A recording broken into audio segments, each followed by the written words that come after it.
A single sneeze, just one sneeze, was enough to ruin a royal wedding.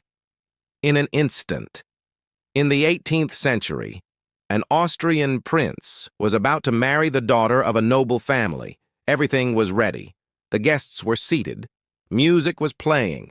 And everyone was waiting for that magical "I do" moment. Then, the priest asked, "Do you take this woman to be your lawful wife?" And right at that exact moment, the groom let out a huge sneeze. Everyone froze. The bride's family, who strongly believed in superstitions, said sneezing during the ceremony was a bad omen. They stood up, took the bride, and left the wedding, without even saying goodbye. That wedding got canceled. But you still haven't liked the video.